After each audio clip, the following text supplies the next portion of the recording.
स्थापितं येन भूतले स्वयं रूपः कदा मह्यं ददाति स्वपदान्तिकम्। वन्देऽहं श्रीगुरु श्रीयुतापदकमलं श्रीगुरून् वैष्णवांश्च श्रीरूपं साग्रजातं सहगण रघुनाथान्वितं तं सजीवं साद्वैतं सावधूतं परिजनसहितं कृष्णचैतन्यदेवं श्रीराधाकृष्णपादान् सहगण ललिता श्रीविशाखान्वितांश्च। हे कृष्ण करुणा सिंधु दीनबंधो जगतपते गोपेश गोपिका कांत राधा कांत नमोस्तुते। तप्त कांचन गौरांगी राधे वृंदावनेश्वरी वृषभानुसुते देवी प्रणमामि हरिप्रिये। वाञ्छाकल्पतरुभ्यश्च कृपा सिन्धुभ्येव च पतितानां पावनेभ्यो वैष्णवेभ्यो नमो नमः। जय श्री कृष्ण चैतन्य प्रभु नित्यानंद श्री अद्वैत गदाधर श्रीवासादि गौर भक्तवृंद। हरे कृष्णा कृष्ण कृष्णा हरे हरे, हरे राम राम राम हरे हरे। धन्यवाद। जगतगुरु श्रील प्रभुपाद जी की जय। ये मंगलाचरण प्रार्थनाएं बहुत ही आवश्यक है। इन मंगलाचरण प्रार्थनाओं में बहुत ही कृपा है, आशीर्वाद है आचार्यों का, गुरु परंपरा का, भगवान का, तो ये हमें दोहरानी चाहिए। तो भगवद गीता ज्ञान प्रबोधनी के दूसरे अध्याय को आगे बढ़ाते हैं। इस अध्याय का नाम है भौतिक समस्याएं आध्यात्मिक समाधान। तो इस अध्याय की दूसरी प्रश्नावली पर हम लोग पहुंच गए थे, सेकंड प्रश्नावली। इसमें भगवद गीता से अलग अलग अध्याय से श्लोक लिए गए। तो 4 प्रश्न हम इसके ऑलरेडी कर चुके हैं। यहाँ पर तीसरे अध्याय के 9वें श्लोक से 14 श्लोक तक की चर्चा आगे करेंगे, जो कि 9वां और 10वां श्लोक हम ऑलरेडी कर चुके हैं। तो अभी आज 11वां श्लोक करेंगे। तो आप सब लोग भगवद गीता निकाल लीजिएगा, आप सभी भक्त। 11वां श्लोक है इस प्रकार।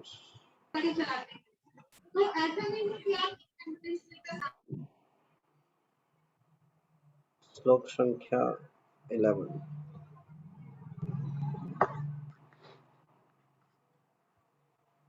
श्लोक इस प्रकार है। देवान् भावयतानेन ते देवा भावयन्तु वा परस्परं भावयन्तः श्रेयापरमाप्स्यते। प्लीज म्यूट कर लीजिएगा। अनुवाद तात्पर्य श्रील प्रभुपाद जी द्वारा। श्रील प्रभुपाद जी की जय। यज्ञ के द्वारा प्रसन्न होकर देवता तुम्हें भी प्रसन्न करेंगे और इस तरह मनुष्यों तथा देवताओं के मध्य सहयोग से सबों को संपन्नता प्राप्त होगी।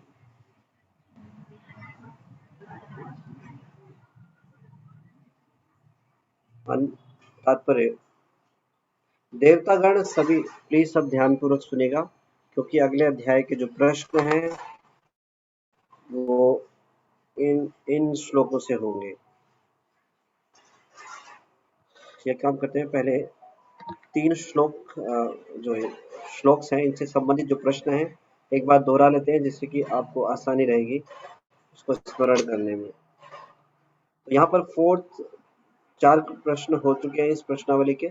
5वां प्रश्न है, एक सेवानिवृत्त सेनाधिकारी प्रत्येक शनिवार अनाथ बच्चों को भोजन खिलाने जाता है, उसके अच्छे कर्म का परिणाम क्या होगा? इस श्लोक में हम पहले ही चर्चा कर चुके हैं, तो ये प्रश्न का उत्तर वहां से मिल जाएगा। और फिर अगला प्रश्न है 6, 3 वस्तुओं की सूची बनाइए जिनसे मनुष्य स्वयं को परिश्रम पूर्वक कर्म बंधन से बचा सकता है और भगवत प्रेम के स्तर तक ऊंचा उठा सकता है। ये भी प्रश्न 9वें श्लोक से है, तीसरे अध्याय के। और 7वां प्रश्न है, भगवान विष्णु की तुष्टि के लिए यज्ञ का अनुष्ठान करने से कौन से 2 फलों की प्राप्ति होती है? ये प्रश्न है तीसरे अध्याय के 10वें श्लोक से। 10वें श्लोक से एक अन्य प्रश्न है 8वां। इस कलयुग के लिए कौन सा यज्ञ सर्वोत्तम है? इसका परिचय किसने दिया है? इसका वर्णन आया था 10वें श्लोक में, वहीं से ये प्रश्न है। 9वां प्रश्न है, यज्ञ के अनुष्ठान अंततः मुक्ति की ओर कैसे ले जाते हैं? इसे दर्शाने हेतु एक क्रमिक सूची बनाइए। ये 11वें श्लोक से प्रश्न है। और 12वें श्लोक से प्रश्न है, किसके लिए देव यज्ञ का विधान है?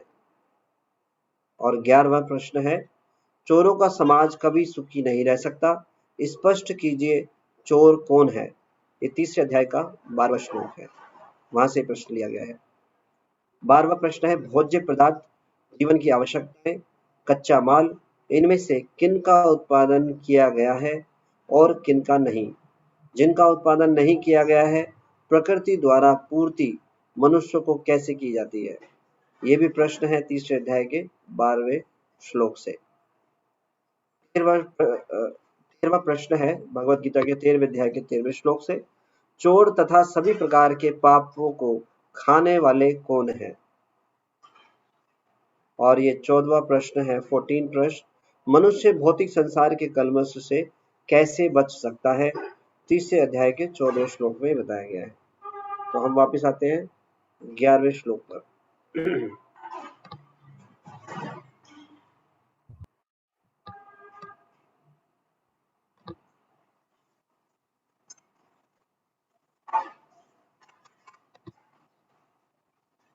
ये तात्पर्य इस प्रकार है, देवतागण संसारिक कार्यों के लिए अधिकार प्राप्त प्रशासक है।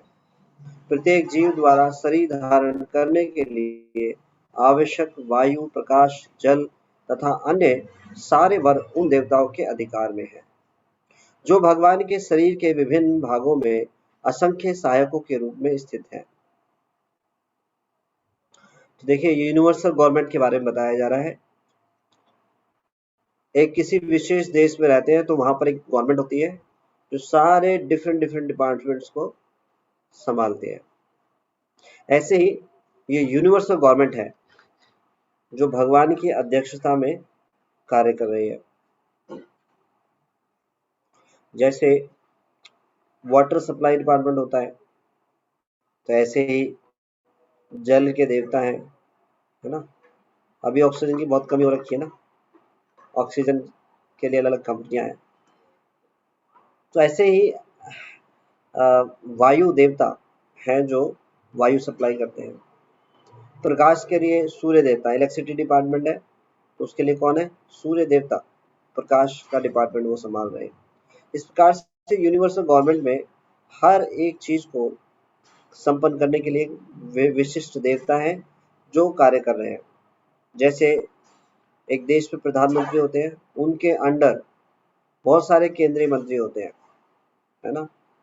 केंद्रीय मंत्री होते हैं अलग अलग डिपार्टमेंट के, इलेक्ट्रिसिटी के होते हैं, खाद्य मंत्री होते हैं, है ना। इस प्रकार से ऊर्जा मंत्री होते हैं। इस प्रकार से अलग अलग वो डिपार्टमेंट को संभालते हैं, लेकिन किसकी अध्यक्षता में? प्रधानमंत्री की अध्यक्षता में। ऐसे ही बहुत सारे देवी देवता हैं जो अलग अलग डिपार्टमेंट को संभालते हैं और भगवान से शक्ति प्राप्त करके भगवान की अध्यक्षता में कार्य करते हैं। तो यूनिवर्सल गवर्नमेंट के बारे में यहाँ पे बताया जा रहा है।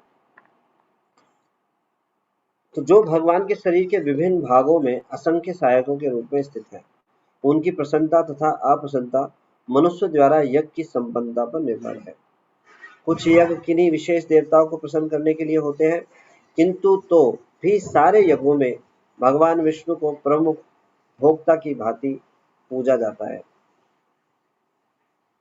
तो हम सभी देव देवताओं से कुछ न कुछ प्राप्त कर रहे हैं। ऐसा बताते हैं कि एक तरीके से हमारे ऊपर जैसे ही हम मनुष्य शरीर धारण करते हैं तो 5 प्रकार के ऋण हमारे ऊपर चढ़ जाते हैं। 5 प्रकार के ऋण, जैसे ही जन्म लिया ये 5 जो है ऋण चढ़ जाएंगे। तो ऐसा बताते हैं कि एक तो पितरों का ऋण चढ़ जाता है तुरंत ही। जब आप पैदा होते हैं तो पितरों का ऋण चढ़ जाता है। हमारे पूर्वजों के कारण हमें शरीर मिलता है, तो एक उनका ये ऋण चढ़ जाता है। ऐसे ही विभिन्न देवी देवता हैं जो इतनी सारी वस्तुओं को प्रदान कर रहे हैं, वायु, जल, अग्नि, प्रकाश, इस प्रकार से उनकी कृपा से हम लोग सांस ले पाते हैं, जल पी पाते हैं, इस प्रकार से खाद्य पदार्थ हमें मिलते हैं। तो इतने सारे देवी देवता का कंट्रीब्यूशन है, हम सबसे ले रहे हैं उनसे, है ना? इसी प्रकार से ऋषि ऋण चढ़ जाता है। ऋषियों के द्वारा जो पूर्वज, जो जो ऋषि हैं, आचार्य हैं, उनकी कृपा से हमें ज्ञान प्राप्त होता है ना? क्या करना चाहिए, क्या नहीं करना चाहिए, संसार में कैसे रहना चाहिए, अपने जीवन को भगवान की संतुष्टि के लिए जीना चाहिए, भगवान की सेवा में अपने आप को लगाना चाहिए। ज्ञान कहाँ से मिलता है? ये भगवान के भक्तों से, आचार्यों से, है ना? इस प्रकार से उनका ऋण हमारे ऊपर चढ़ जाता है। और एक चढ़ जाता है भूत ऋण। भूत ऋण मतलब हर एक जीवात्मा का जो है हमारे जीवन में कंट्रीब्यूशन है। कितने सारे जीवात्मा से हम कितना कुछ प्राप्त कर रहे हैं। जैसे गाय है, गाय दूध देती है, तुम गाय से दूध प्राप्त कर रहे हैं। तो ऐसे ही अलग अलग जीव हैं जिनका कंट्रीब्यूशन हमारी लाइफ में, ठीक है? तो ये होगा 4। और एक है निर्ऋण। जब हम पैदा होते हैं तो एक समाज में पैदा होते हैं, किसी एक परिवार विशेष में, उनके कारण हमें जो है एक समाज रहने के लिए मिलता है। तो इस प्रकार से एक निर्ऋण हो जाता है। तो ये 5 प्रकार के ऋण चढ़ जाते हैं। तो ये जिम्मेदारी है मनुष्य शरीर जिसने प्राप्त किया है, वो यज्ञ को संपन्न करे इन ऋणों को उतारने के लिए। लेकिन इतने सारे देवी देवता हैं, अलग अलग यज्ञ करेंगे, अलग अलग उनको संतुष्ट करने का प्रयास करेंगे, तो अपने पूरे जीवन में नहीं कर सकते, है? तो लेकिन जो सारे यज्ञ हैं उनमें सबसे प्रमुख हैं, जो सारे यज्ञों में भगवान विष्णु को परम भोक्ता की भांति पूजा जाता है। तो भगवान विष्णु को अगर प्रसन्न किया तो सारे देवी देवता स्वतः ही संतुष्ट हो जाएंगे। तो यहाँ पर प्रभुपाद जी तात्पर्य बता रहे हैं, किंतु तो भी सारे यज्ञों में भगवान विष्णु को प्रमुख भोक्ता की भांति पूजा जाता है। भगवद गीता में यह भी कहा गया है कि भगवान कृष्ण स्वयं सभी प्रकार के यज्ञों के भोक्ता हैं। भोक्ताराम यज्ञतपसाम। अतः समस्त यज्ञों का मुख्य प्रयोजन यज्ञपति को प्रसन्न करना है। जब ये यज्ञ सुचारू रूप से संपन्न किए जाते हैं तो विभिन्न विभागों के अधिकारी देवता प्रसन्न होते हैं और प्राकृतिक पदार्थों का अभाव नहीं रहता। यज्ञों को संपन्न करने से अन्य लाभ भी होते हैं, जिनसे अंततः भवबंधन से मुक्ति मिल जाती है। यज्ञ से सारे कर्म पवित्र हो जाते हैं, जैसा कि वेद वचन है, आहार शुद्धो सत्व शुद्धि, सत्व शुद्धो ध्रुवा स्मृति, स्मृति लभ्ये सर्वग्रंथिनाम विप्रमोक्षा। यज्ञ से मनुष्यों के खाद्य पदार्थ शुद्ध होते हैं और शुद्ध भोजन करने से मनुष्य जीवन शुद्ध हो जाता है। जीवन शुद्ध होने से प्लीज म्यूट कर लीजिएगा।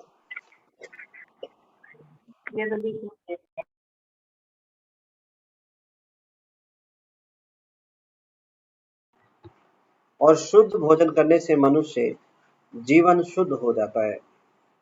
जीवन शुद्ध होने से स्मृति के सूक्ष्म तंतु शुद्ध होते हैं और स्मृति तंतुओं के शुद्ध होने पर मनुष्य मुक्ति मार्ग का चिंतन कर सकता है और ये सब मिलकर कृष्ण भावना अमृत पर पहुंचाते हैं, जो आज के समाज के लिए सर्वाधिक आवश्यक है।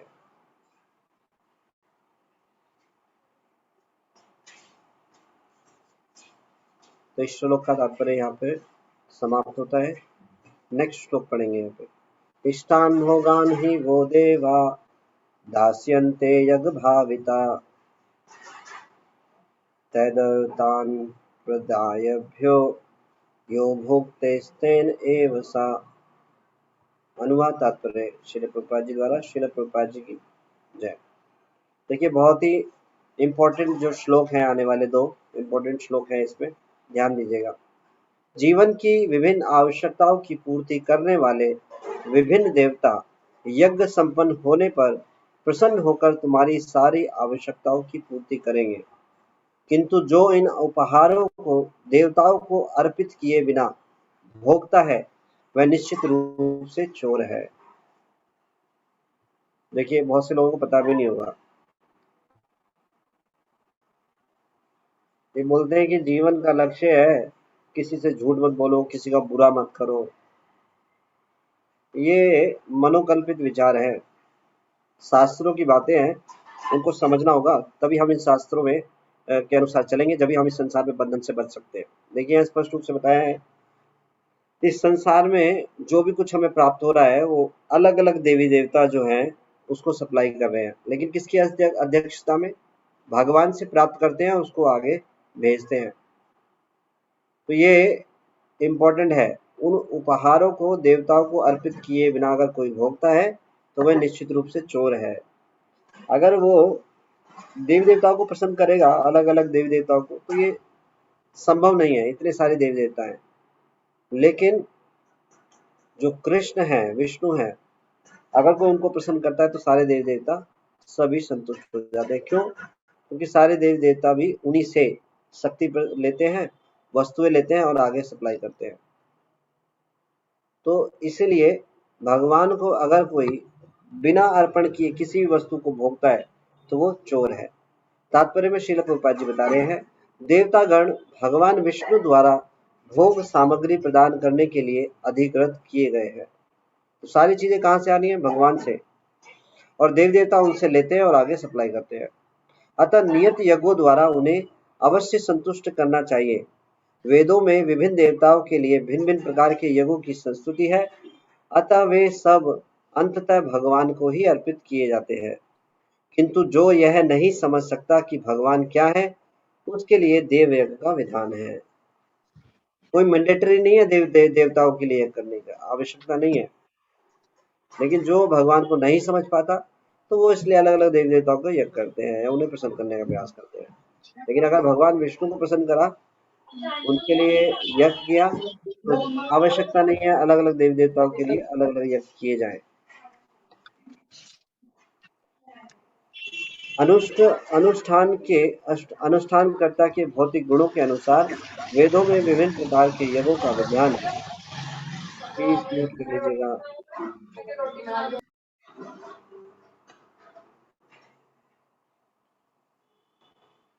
अनुष्ठानकर्ता के भौतिक गुणों के अनुसार वेदों में विभिन्न प्रकार के यज्ञों का विधान है। विभिन्न देवताओं की पूजा भी उसी आधार पर अर्थात गुणों के अनुसार की जाती है। उदाहरणार्थ, मांसाहारियों को देवी काली की पूजा करने के लिए कहा जाता है, जो भौतिक प्रकृति की घोर रूपा है और देवी के समक्ष पशु बलि का आदेश है। किंतु जो सतुगुणी है, उनके लिए विष्णु की दिव्य पूजा बताई जाती है। अंततः समस्त यज्ञों का ध्येय उत्तरोत्तर दिव्य पद प्राप्त करना है। सामान्य व्यक्तियों के लिए कम से कम 5 यज्ञ आवश्यक है, जिन्हें पंच महायज्ञ कहते हैं।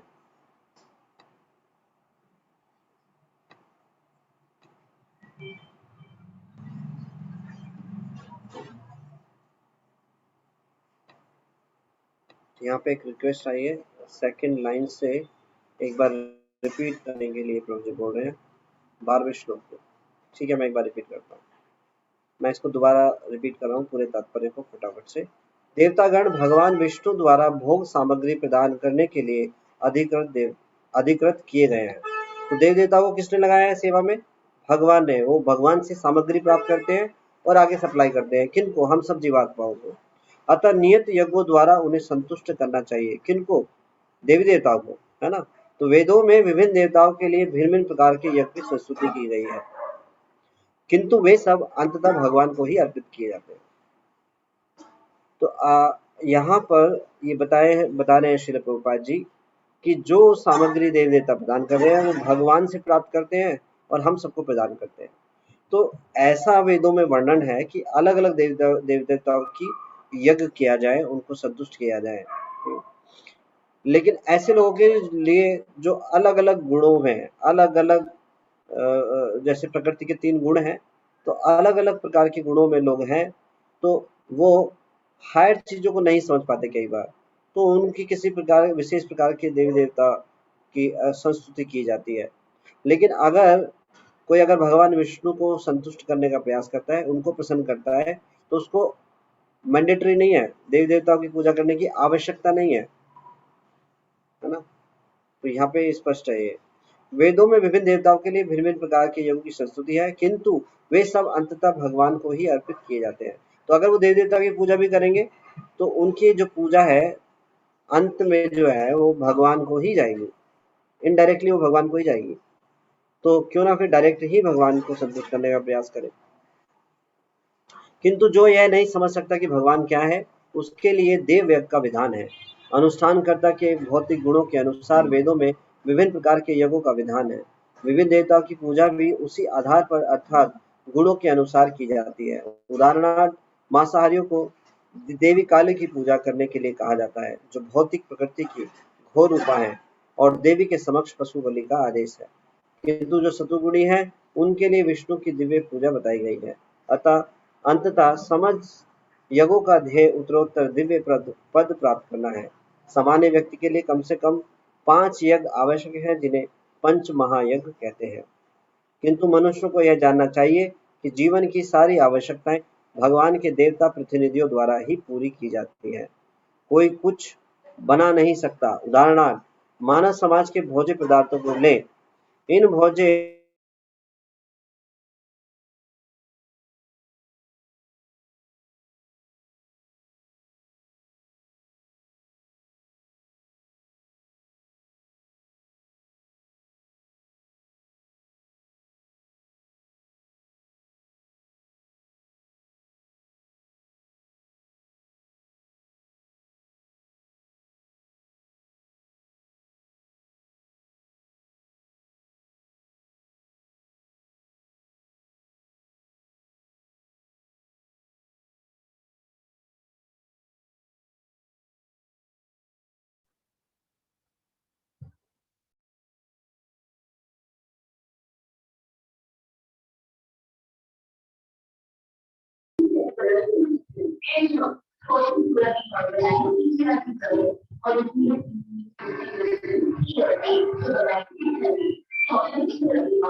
बताया, श्री प्रभुपाद जी बता रहे हैं कि जितने भी खाद्य पदार्थ हैं, जो भी हमारी आवश्यकता की चीजें हैं, वो मनुष्य खुद से नहीं बना सकता, है ना। तो स्पष्ट है कि हमारा जीवन भगवान द्वारा प्रदत्त वस्तुओं पर आश्रित है।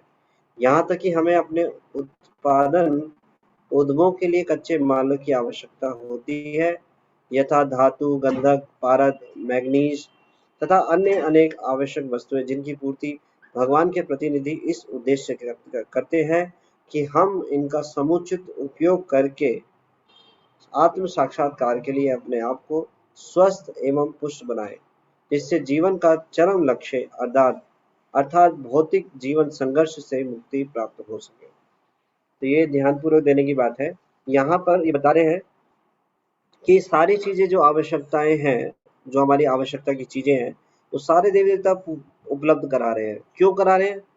वो इसलिए कि इस मानव शरीर का, जो मनुष्य शरीर का सही सदुपयोग करें। सदुपयोग क्या है? कि अपने जीवन को आत्म साक्षात्कार के लिए लगाएं। जीवन का लक्ष्य पूर्ति के लिए, जीवन का लक्ष्य क्या है? भगवान को संतुष्ट करना, भगवान की भक्ति करना। अगर कोई भगवान की भक्ति नहीं कर रहा और इन सब चीजों को उपयोग में ले रहा है, आवश्यकताओं की पूर्ति कर रहा है अपनी, तो वो क्या कहलाएगा? चोर कहलाएगा।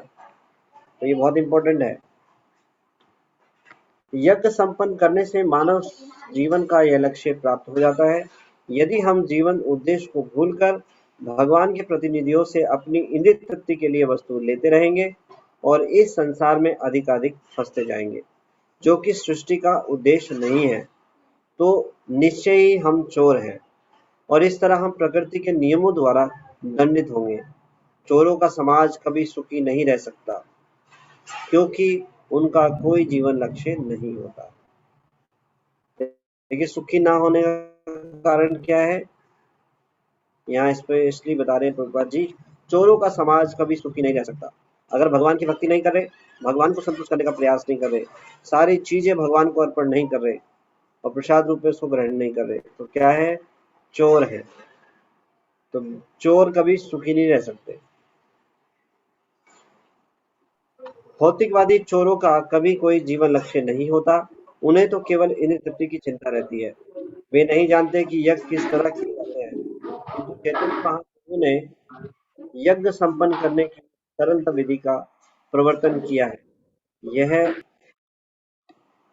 यह है संकीर्तन यज्ञ, जो संसार के किसी भी व्यक्ति द्वारा, जो कृष्ण भावनामृत के सिद्धांतों का अंगीकार करता है, संपन्न किया जा सकता है।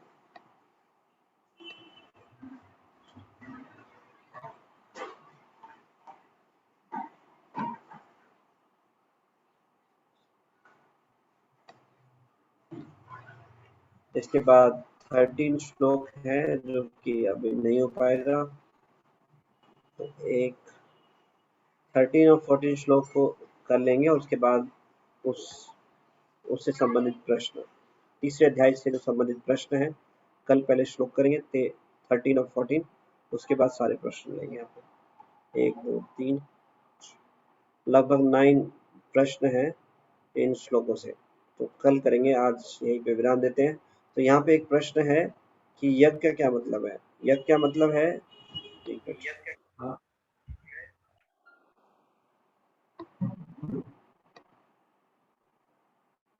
सोम्यजीत प्रभु जी का प्रश्न है यहाँ पर, यज्ञाविष यज्ञ, इसमें देखो कितने आदमी हैं। यज्ञ क्या मतलब है, यज्ञ मतलब जो हम यज्ञ करते हैं, आपने देखा होगा जहाँ पे अग्नि में आहुति जाती है। कलयुग में ये जो यज्ञ है वो हरिनाम संकीर्तन यज्ञ है, जहाँ भगवान के जो नामों का कीर्तन किया जाता है। हरे कृष्ण कृष्ण कृष्ण हरे हरे, हरे राम राम राम हरे हरे, इसको बोलते हैं हरिनाम संकीर्तन। तो कलयुग में इसी यज्ञ की संस्तुति की गई है। एकदम आ जाते हैं ना, जब कितने आदमी देखो ना पार्ट। तो अभी आप सब भक्त जो है यहाँ पर एक रिकॉर्डेड लेक्चर चलने वाला है प्रभु जी का, तो आप सब ध्यान से थैंक यू सुनिएगा। Prabhu ji. Thank you so much. Hare Krishna. Thank you. Hare Krishna.